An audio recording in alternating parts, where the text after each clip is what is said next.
Hello friends, मैं समीर। आप लोगों का अपना चैनल टेक्निकल आईटीआई में स्वागत है। तो कैसे हैं आप सब? उम्मीद करता हूं कि आप लोग बहुत अच्छे होंगे, स्वस्थ होंगे, मस्त होंगे, अच्छे से पढ़ाई कर रहे होंगे। तो गाइस, हम लोग जो है 8 नंबर चैप्टर का पार्ट 2 कवर कर चुके थे। आज हम लोग पार्ट 3 देखेंगे, ठीक है? तो आप लोग रेडी हैं? तो चलिए फिर स्टार्ट करते हैं। तो गाइस, स्टार्ट करने से पहले आप लोगों से एक रिक्वेस्ट है कि प्लीज़ अभी तक हमारे वीडियो को लाइक नहीं किए तो लाइक कर दीजिए, और चैनल को सब्सक्राइब नहीं किया है तो प्लीज़ सब्सक्राइब कर लीजिए, जिससे टाइम टू टाइम आपको वीडियो को नोटिफिकेशन मिलती रहेगी, ठीक है? और अपने फ्रेंड सर्कल में शेयर कीजिए, व्हाट्सएप ग्रुप में शेयर कीजिए कि आपके फ्रेंड भी जो है वीडियो का लाभ उठा पाएँ। और कोई भी कन्फ्यूजन हो, कोई भी सुझाव हो तो कमेंट बॉक्स में ज़रूर कमेंट कीजिए, ठीक है? आप लोगों को कमेंट हमेशा हम देखते रहते हैं। और हमारा टेलीग्राम चैनल है टेक्निकल आईटीआई करके, हमारा टेलीग्राम चैनल है, तो उसे भी ज्वाइन कर लीजिए। टेलीग्राम का लिंक जो है वीडियो के डिस्क्रिप्शन में मिल जाएगा। वहाँ से क्या होगा, जैसे चैप्टर का जो एमसीक्यू कराते हैं, एमसीक्यू का पीडीएफ आपको टेलीग्राम चैनल पर प्रोवाइड कराते हैं, तो वहाँ से आपको पीडीएफ मिल जाएगी, ठीक है? तो ज्वाइन कर लीजिएगा। चलिए, अभी तक लाइक नहीं किया तो कर दीजिए। चलिए फिर स्टार्ट करते हैं। देखिए, हम लोग जो है बेसिक इंट्रोडक्शन जो है देख चुके थे हम लोग, ठीक है? मैग्नेट के बारे में भी हम लोग बेसिक बेसिक चीज़ देख चुके थे। बीएच कर्व भी देख चुके थे हम लोग पहले वीडियो में ही। दूसरी वीडियो में हम लोग ये वैद्युतिक देख चुके थे, चुंबक के टाइप देख चुके थे। हम लोग जो है आज यहाँ से देखेंगे चुंबक के गुणधर्म। देखिए, हम लोगों का जो आज से देखना था टॉपिक, आज जो है यहाँ से स्टार्ट होगा। चुंबक के गुणधर्म, चुंबक के कितने गुण धर्म होते हैं उसके बारे में हम लोग देखेंगे, ठीक है? तो चलिए, आप लोग रेडी हैं? तो देखिए, पहले हेडिंग डाल लीजिए, क्या है? चुंबक के गुणधर्म। देखिए क्या होते हैं। वह पदार्थ जिसमें लोह तथा लोह युक्त धातुओं को अपनी ओर आकर्षित करने करने एवं धागे में बांधकर स्वतंत्रता पूर्वक लटकाए जाने पर उत्तर दक्षिण दिशा में ठहरने का गुण विद्यमान हो, चुंबक कहलाता है, ठीक है? जो भी है, मतलब एक मेटल, एक ऐसा लोह ले लिया, लोह युक्त धातु ले लीजिए जिसको जो है एक धागे में बांध करके आप लटकाते हो स्वतंत्रता पूर्वक, तो जो है उत्तर दक्षिण दिशा में जो है ठहर जाता है, रुक जाता है, ठीक है? उसे ही हम लोग चुंबक कहते हैं, ठीक है? उसका ये गुण धर्म है, ठीक है? देखिए आगे देखते हैं। चुंबक में दो विपरीत दिशाएं ध्रुव होते हैं, ठीक है? जो चुंबक के दो विपरीत दिशा होते हैं उसे ध्रुव कहते हैं, ठीक है? जिन्हें क्रमशः उत्तरी ध्रुव तथा दक्षिणी ध्रुव कहते हैं। चुंबक में निम्न विशेष गुण विद्यमान रहते हैं, ठीक है? चुंबक में जो है कौन कौन से विशेष गुण विद्यमान रहते हैं उसे देख लीजिए। पहले पॉइंट में यहाँ पे दिया गया है, देखिएगा। पहला पॉइंट क्या है? दो चुंबकों के आमने सामने ध्रुव परिसर प्रतिकर्षित तथा असमान विपरीत, यानी कि विपरीत ध्रुव जो है परस्पर आकर्षित होते हैं, ठीक है? जैसा कि चित्र में दर्शाया गया। देखिए क्या हो रहा है चित्र में। देखिए यहाँ पे देखिए, साउथ है और इसका नॉर्थ है। दूसरा, पहला जो ये वाला मैग्नेट है, देखिए ये वाला मैग्नेट जो है इसका ये साउथ है और ये वाला मैग्नेट का ये नॉर्थ है। तो क्या हो रहा है, आपस में आकर्षित कर रहा है, देख रहे हैं, खींच रहा है अपनी ओर। लेकिन अगर दोनों अगर सेम हो, देखिए यहाँ पे, तो क्या हो रहा है, रिपल करता है। देखिए ये एरो दिख रहा है ऊपर में, ये दोनों, ये इधर भागेगा और ये इधर भागेगा, और ये जो है ऊपर में ये आकर्षण कर रहा है, एरो देख लीजिए, ठीक है? तो समझ में आ रहा है? तो यहाँ तक समझ में आ गया कि ध्रुव अगर सेम रहेगा तो प्रतिकर्षित करेगा, और जो है अलग अलग रहेगा तो आकर्षित करेगा, ठीक है? यहाँ तक क्लियर हो गया आप लोग? चलिए आगे देखते हैं। आगे देखिए क्या है। चुंबक में आकर्षण एवं प्रतिकर्षण, यहाँ पे है चुंबक में आकर्षण एवं प्रतिकर्षण, उसको देखते हैं हम लोग। देखिए दूसरा पॉइंट है, ये तो उसका आप देख चुके थे, उसका फिगर है। दूसरा पॉइंट यहाँ पे देखिए, एक ही चुंबक के विपरीत ध्रुवों की सामर्थ्य एक समान होती है। जो एक चुंबक के जो है विपरीत ध्रुव सामर्थ्य में एक समान होती है, ठीक है? बराबर होता है, ठीक है? तीसरा पॉइंट देखिए, निश्चित दूरी पर रखे हुए चुंबकीय ध्रुवों के मध्य लगने वाले बल का परिमाण इन ध्रुवों की तीव्रता के गुणनफल के समानुपाती होता है, ठीक है? अगला पॉइंट है आपका, दो चुंबकीय ध्रुवों के मध्य लगने वाला बल उनके मध्य की दूरी के वर्ग के विलोमानुपाती होता है। ठीक है, विलोमानुपाती यानी कि उल्टा होता है। ठीक है, अगला देख लीजिए 5 नंबर पॉइंट क्या कहता है। चुंबकीय ध्रुवों की सामर्थ्य सिरों पर सबसे अधिक तथा सिरे से अंदर की ओर धीरे धीरे कम होती जाती है एवं ध्रुवों के केंद्र पर शून्य होती है। ठीक है, जो जो जैसे कि मान लीजिए ये इतना बड़ा एक मैग्नेट है। ठीक है, तो यहाँ पे जो इसका केंद्र होगा यहाँ पे शून्य हो जाएगा, नहीं तो ये नॉर्थ होगा नहीं तो साउथ होगा, लेकिन यहाँ पे सबसे ज़्यादा आकर्षण बल होगा। ठीक है, तो इस चीज़ को बताया जा रहा है। चलिए अगला 6 नंबर पॉइंट देखिए क्या है। यदि किसी प्राकृतिक अथवा कृत्रिम चुंबक के मध्य धागा बांधकर इसे स्वतंत्र रूप से लटका दिया जाए तब इसका एक सिरा सदैव उत्तर दिशा में तथा दूसरा सिरा दक्षिण दिशा में स्थिर हो जाता है।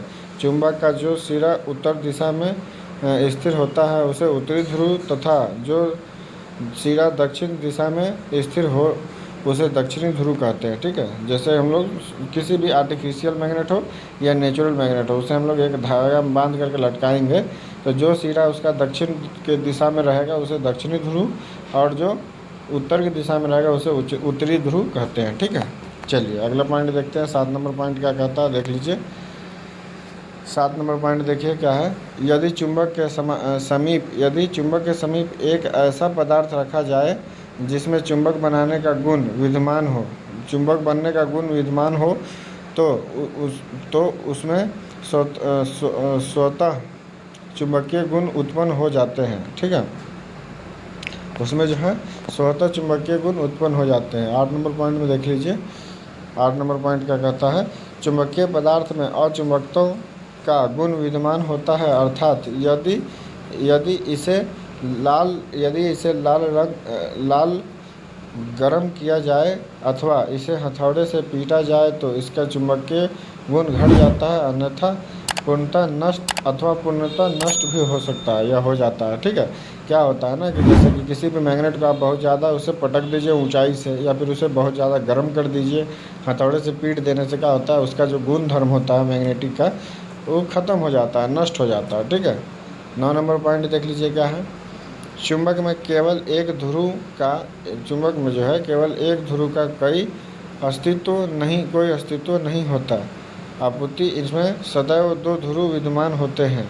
इसका अर्थ यह है कि यदि इसे छोटे छोटे टुकड़ों में विभक्त कर दिया जाए तो भी प्रत्येक टुकड़े में 2 ध्रुव होंगे। क्या होता है जैसे एक मैग्नेट इतना बड़ा मैग्नेट है और यहाँ पर शून्य होता है ना, तो अगर आप यहीं से तोड़ देंगे तो ये साउथ है और ये नॉर्थ हो जाएगा। ठीक है, ये वाला आपका नॉर्थ हो जाएगा। फिर अगर इसको भी तोड़ देंगे तो फिर इस तरीके से ये साउथ हो जाएगा, ये नॉर्थ हो जाएगा। ठीक है, नॉर्थ हो जाएगा। इसी तरीके से जो है कि जो जितना टुकड़ा में तोड़ेंगे ये इतना 2 ध्रुव बना ही लेगा। ठीक है, अगला पॉइंट देख लीजिए। अगला पॉइंट 10 नंबर क्या कहता है। यदि किसी उच्च सामर्थ्य वाले चुंबक को और अधिक चुंबकत्व करने का प्रयास किया जाए तो उसे और अधिक चुंबकित नहीं किया जा सकेगा। ठीक है, क्योंकि वह पहले ही संतृप्त अथवा संतृप्त अवस्था प्राप्त कर चुका है। ठीक है, जो है पहले ही संतृप्त अवस्था जो है प्राप्त कर चुका है। ठीक है, आगे देख लेते हैं हम लोग। अगला पॉइंट हम लोगों को देख लीजिए क्या है। अगला पॉइंट है चुंबकीय व विद्युतीय परिपथों के मध्य तुलना। चुंबक के और विद्युत के बीच जो है तुलना है। देखिए यहाँ पे क्या है, चुंबकीय परिपथ है और यहाँ विद्युत परिपथ है। ठीक है, दोनों में जो है अंतर दिया गया है। ठीक है, तुलना किया गया है, तो देख लीजिए। इसमें फ्लक्स है, फ्लक्स इक्वल टू जो है चुंबकत्व वाहक बल बाई रिलक्टेंस हो जाता है, और इसमें धारा का हो जाता है विद्युत वाहक बल बाई प्रतिरोध। ठीक है, दूसरा पॉइंट है इसका चुंबकत्व वाहक बल यानी कि मैग्नेटिक मोटिव फोर्स की इकाई एम्पियर टर्न है। यहीं पे विद्युत वाहक बल ईएमएफ की इकाई वोल्टेज है। ठीक है, तीसरा नंबर पॉइंट देख लीजिए क्या है। फ्लक्स की इकाई वेबर है, धारा की इकाई एम्पियर है। 4 नंबर पॉइंट देखिए, फ्लक्स घनत्व को वेबर प्रति मीटर में मापा जाता है, वहीं आपका धारा घनत्व को एम्पियर प्रति मीटर में मापा जाता है। ठीक है, रिलक्टेंस की इकाई हेनरी होती है और प्रतिरोध की इकाई ओम होती है। ठीक है, रिलक्टेंस इजकल टू 1/μ0 μ r होता है और प्रतिरोध का जो है प्रतिरोध जिसको आर से हम लोग प्रदर्शित करते हैं उसका इकाई जो होता है P is equal to L by P इसको रो बोलते हैं, rho into L by A या R is equal to V by I होता है। ठीक है, चुंबकशीलता इजकल टू 1/रिलक्टेंस होता है। सही, चालकता इजकल टू 1/r होता है। ठीक है, इसकी इकाई महो होती है। ठीक है, चुंबकीय 8 नंबर पॉइंट देख लीजिए क्या है, चुंबकीय परिपथ में सापेक्ष चुंबकशीलता यानी कि सापेक्ष चुंबकशीलता इजकल टू आपका रिलेक्टिविटी एंड विशिष्ट रिलक्टेंस होता है।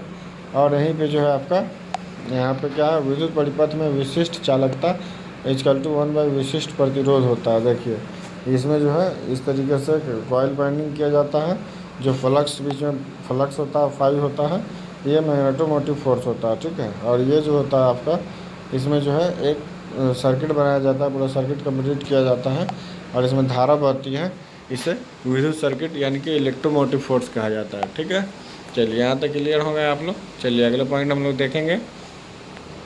अगला पॉइंट देखिए क्या है, विद्युत चुंबकत्व का सिद्धांत। ठीक है, अगला पॉइंट है विद्युत चुंबकत्व का सिद्धांत, प्रिंसिपल ऑफ इलेक्ट्रोमैग्नेटिज्म।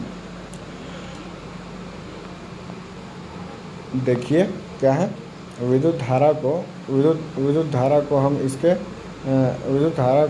इसके विभिन्न प्रभावों द्वारा ज्ञात करते हैं, जैसे रासायनिक, ऊष्मीय एवं रासायनिक प्रभाव आदि। सर्वप्रथम वैज्ञानिक ऑर्टेड ने आविष्कार के द्वारा यह प्रतिपादन किया कि विद्युत धारा के साथ चुंबकीय क्षेत्र का विशेष संबंध है। ठीक है, जो है एक ऑर्स्टेड नामक वैज्ञानिक थे जो इस चीज़ का पता लगा, आविष्कार के द्वारा ये प्रतिपादन किया कि विद्युत धारा के साथ जो है चुंबकीय क्षेत्र का विशेष संबंध है।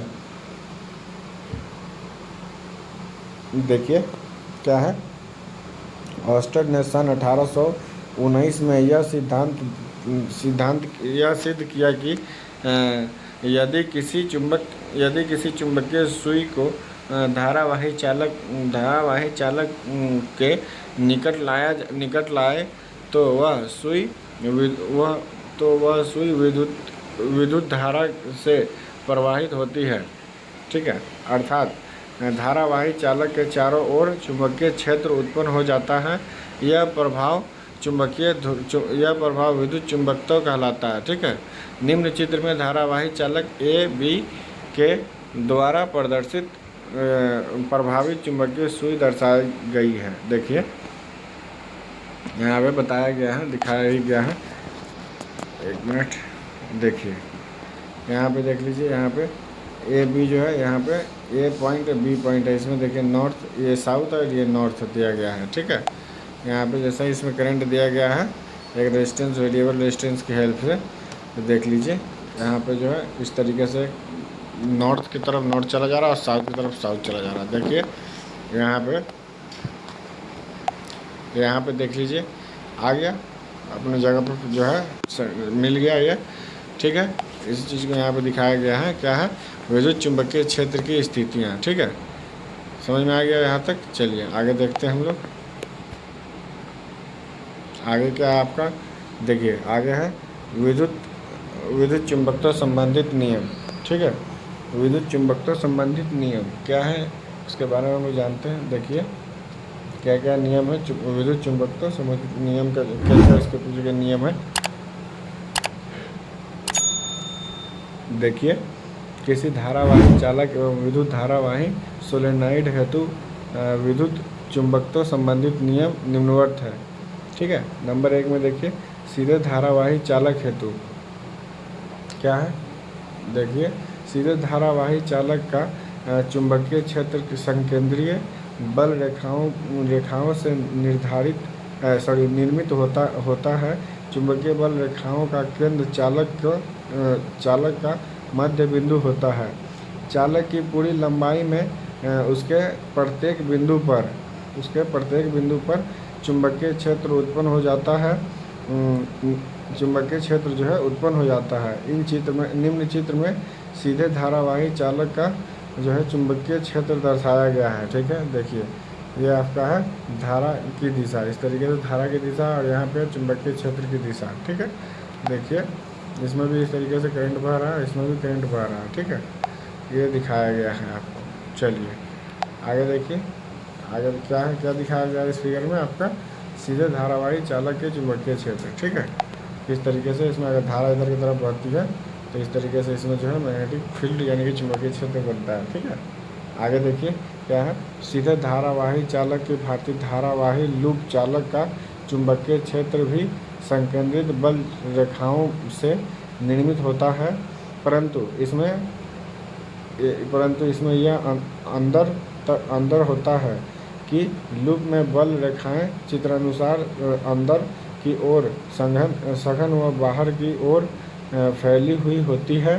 इन बल रेखाओं की दिशा दाएं हाथ के नियम के द्वारा ज्ञात किया जा सकता है। फ्लेमिंग के जो है राइट हैंड रूल के द्वारा भी हम लोग इसे ज्ञात कर सकते हैं। ठीक है, देखिए यहाँ पे भी दिख रहा होगा आपको।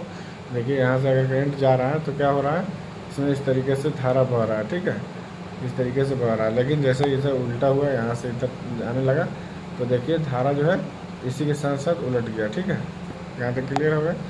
चलिए क्या है, ये आपका चुंबकीय क्षेत्र की दिशा दिखा रहा है। ठीक है, कौन सी दिशा में चुंबक जो है क्षेत्र बना रहा है। ठीक है, और ये आपका धारा की दिशा है। ठीक है, देखिए क्या है, धारावाही लूप का चुंबकीय क्षेत्र है। ठीक है, देखिए आगे देखिए, अतः किसी चालक में प्रवाहित धारा की दिशा तथा चालक के चारों ओर उत्पन्न चुंबकीय क्षेत्र में एक संबंध होता है, जिसे निम्नलिखित नियमों द्वारा ज्ञात किया जा सकता है। ठीक है, जिसे जो है अलग अलग नियमों के द्वारा ज्ञात किया जा सकता है। ठीक है, देखिए पहला पॉइंट क्या है, दाएं हाथ का नियम, राइट हैंड रूल। ठीक है, राइट हैंड रूल के बारे में जानते हैं। देखिए इस नियम के अनुसार यदि हम चालक को दाएं हाथ से इस प्रकार पकड़े कि अंगूठा चालक में धारा की दिशा को प्रदर्शित करे, तब मुड़ी उंगलियों की अंगूठा चालक में तब मुड़ी उंगलियों की दिशा चुंबकीय क्षेत्र की दिशा बल रेखाओं की दिशा को प्रदर्शित करेगी। यदि हम चुंबकीय क्षेत्र की दिशा ज्ञात हो तो इस नियम की सहायता से धारा की दिशा भी ज्ञात कर सकते हैं। यदि इस स्थिति में हम चुंबकीय क्षेत्र की दिशा में उंगलियों को मोड़ना होगा, तब अंगूठा धारा की दिशा को प्रदर्शित करेगा। इसे ही दाएं हाथ का नियम कहते हैं। देखिए इसमें जो है अंगूठा इस तरीके से पकड़ने पर जो है ऊपर की तरफ यहाँ पे दिखा रहा है कि ये जो आपका धारा की दिशा है। ठीक है, और ये आपका जो बाकी चारों उंगलियां जो है आपको ये मैग्नेटिक फील्ड की दिशा दिखा रही है। ठीक है, यहाँ पे दिख रहा होगा चुंबकीय क्षेत्र की दिशा दिखा रही है। ठीक है, ये आपका राइट हैंड रूल है। ठीक है, दाहिने हाथ का नियम है। दूसरा पॉइंट देखिए, दूसरा पॉइंट इसका देख लेते हैं। देखिए एक मिनट, देखिए दूसरा पॉइंट इसमें क्या है, मैक्सवेल का क्रॉक पंच नियम। ठीक है, मैक्सवेल का क्रॉक पंच नियम क्या है उसके बारे में देखते हैं। देखिए कल्पना कीजिए कि एक क्रॉक पंच को चालक के समांतर अक्ष में रखा गया है, जैसा कि चित्र में दर्शाया गया है। पंच का नोकदार सिरा चालक में धारा प्रवाह की दिशा को प्रदर्शित करता है। ठीक है, क्रॉक पंच को धारा की दिशा में चलाने के लिए दक्षिणावर्त घुमाया जाता है। इस प्रकार जिस दिशा में पंच घूमता है वह चुंबकीय क्षेत्र बल रेखाओं की दिशा होगी। ठीक है, देखिए ये आपका पंच है और इसको जिस तरीके से जिस दिशा में घूमेगी वही आपका धारा की दिशा होगी। देखिए यहाँ पे धारा की दिशा किधर है, नीचे की तरफ है, और चुंबकीय क्षेत्र की दिशा जो है इधर इस तरीके से है। इस तरीके से इसमें मूव करेगी ठीक है, और अंदर चलती जाएगी। इसे ही हम लोग क्रोक पंच नियम कहते हैं। ठीक है, चलिए यहाँ तक क्लियर हो गया आप लोग। चलिए आगे देखते हैं अगला पॉइंट क्या है। अगला इसका दूसरा नंबर पॉइंट है, देखिए विद्युत धारावाही सोलेनाइड हेतु। ठीक है, विद्युत धारावाही सोलेनाइड हेतु उसके बारे में देखते हैं जो है फोर करंट कैरिंग सोलेनाइड के बारे में देखेंगे। देखिए यदि अचालक तार को गोल आकार में बहुत से टर्न दे दिए जाएं तो वह व्यवस्था सोलेनाइड कहलाती है। ठीक है, विद्युत धारावाही सोलेनाइड अथवा कॉइल का चुंबकीय क्षेत्र लगभग क्षण चुंबक के चुंबकीय क्षेत्र के समान ही होता है। सोलेनाइड का सोलेनाइड का जो है एक सिरा उत्तर ध्रुव की भांति और दूसरा सिरा दक्षिण ध्रुव की भांति कार्य करता है। ठीक है, यहाँ तक क्लियर है आप लोग। चलिए समझ में आ गया। उत्तर धिरा जो सिरा है वो अपने अकॉर्डिंग काम करता है। नॉर्थ जो है वो नॉर्थ के तरीके से काम करेगा और जो है साउथ जो साउथ तरीके से काम करेगा। ठीक है, उत्तरी ध्रुव उत्तर दिशा में जाएगा और दक्षिणी ध्रुव दक्षिण दिशा में जाएगा। ठीक है, देखिए यहाँ पे चित्र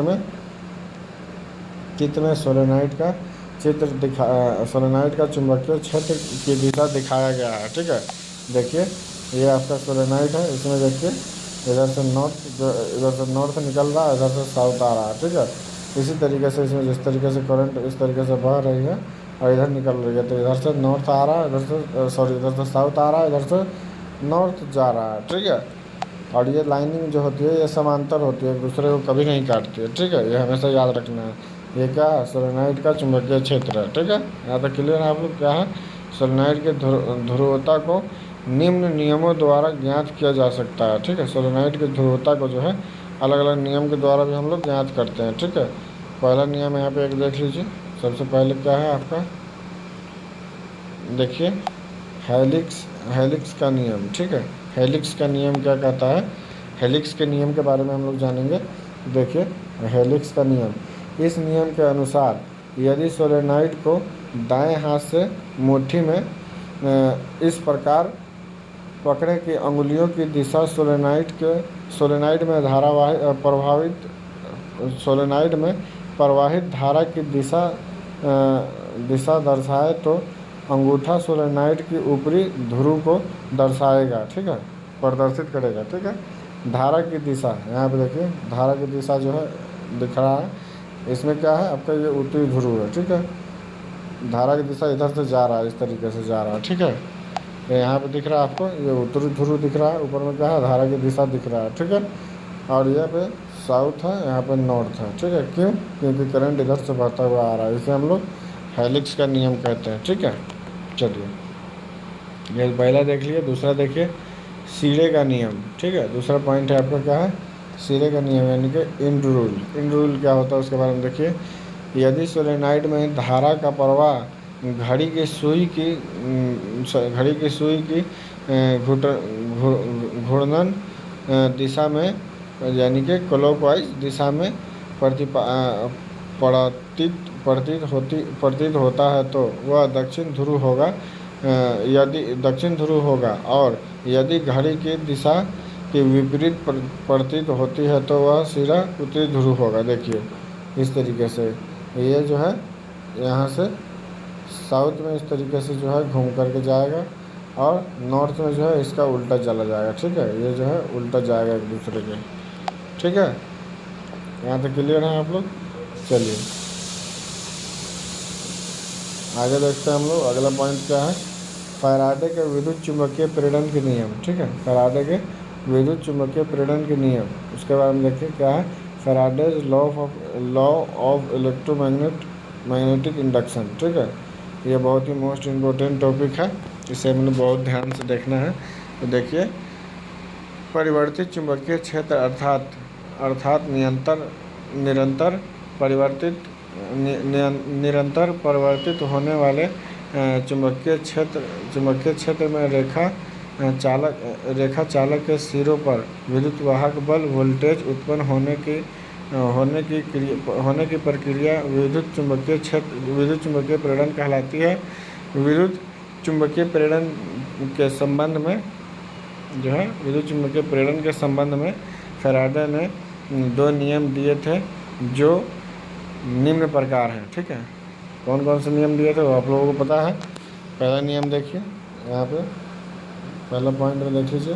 पहला नियम क्या था आपका, फर्स्ट रूल क्या है, देखिए यदि किसी चालक में से गुजरने वाली चुंबकीय फ्लक्स की मात्रा में परिवर्तन होता है तो उस चालक में विद्युत वाहक बल उत्पन्न हो जाता है और इस प्रकार उत्पन्न हुए विद्युत वाहक बल का जो है अस्तित्व अभी विद्यमान रहता है। ठीक है, विद्यमान तभी विद्यमान रहता है। ठीक है, जब तक कि चुंबकीय क्षेत्र अथवा चालक की दिशा परिवर्तित होता रहता है। ठीक है, यहाँ तक क्लियर है आप लोग। चलिए आगे देखते हैं। आगे देखिए द्वितीय नियम यानी कि सेकंड रूल क्या कहता है। तो दूसरा नियम क्या है, देखिए किसी चालक के प्रेरित विद्युत वाहक बल का नियम विद्युत वाहक बल का मान यानी कि ई का मान चुंबकीय फ्लक्स की मात्रा में परिवर्तन की दर φ2 - φ1/t यानी कि टाइम जो होता है के अनुक्रमानुपाती होता है, अर्थात ई व्युत्क्रमानुपाती φ2 - φ1/t होता है। E = -n इंटू dφ/dt होता है। ठीक है, यहाँ देखिए यहाँ ई प्रेरित विद्युत वाहक बल यानी कि वोल्टेज में होता है। n जो आपका चालकों की संख्या होता है और dt आपका जो है समय सेकंड में होता है और फ्लक्स परिवर्तन का समय तथा dφ = चुंबकीय फ्लक्स की मात्रा में परिवर्तन वेबर है। ठीक है, अगला पॉइंट देख लीजिए। अगला इसमें एक टिप्पणी दिया गया है, यहाँ पे इसे देख लेते हैं। टिप्पणी क्या है, टिप्पणी है आपका उपरोक्त सूत्र में माइनस चिन्ह यह दर्शाता है कि किसी चालक में प्रेरित विद्युत वाहक बल की दिशा फ्लक्स परिवर्तन दिशा के विपरीत होती है। ठीक है, यहाँ तक क्लियर है आप लोग। चलिए अगला पॉइंट आप लोगों का जो है वो है प्रेरित चुंबकीय वाहक बल। ठीक है, प्रेरित विद्युत वाहक बल है। ठीक है, क्या है, इंडक्टिव इलेक्ट्रोमोटिव फोर्स। ठीक है, इसके बारे में जो है हम लोग कल से पढ़ेंगे। ठीक है, आप लोगों को वीडियो अच्छा लगा हो तो प्लीज़ लाइक कर दीजिएगा और कोई भी कन्फ्यूजन हो, कोई भी सुझाव हो, अगर कुछ समझ में नहीं आया तो कमेंट बॉक्स में ज़रूर कमेंट कीजिएगा। हम आप लोगों का सुझाव या कोई भी कन्फ्यूजन हो उसे क्लियर कर देंगे। ठीक है, और अभी तक लाइक नहीं की तो प्लीज़ लाइक कर दीजिए और हमारे चैनल को सब्सक्राइब जरूर कर लीजिए। फ्रेंड सर्कल में शेयर कीजिए, टेलीग्राम ज्वाइन कर लीजिए। टेलीग्राम का लिंक जो है वीडियो के डिस्क्रिप्शन में है। तो चलिए फिर आप लोगों से मिलते हैं अगली वीडियो में। ठीक है, जब तक आप लोग अपना ध्यान रखिए, अच्छे से पढ़ाई कीजिए। ठीक है, स्वस्थ रहिए, मस्त रहिए। चलिए ठीक है, फिर मिलेंगे अगली वीडियो में। जब तक कि tata bye bye, take care.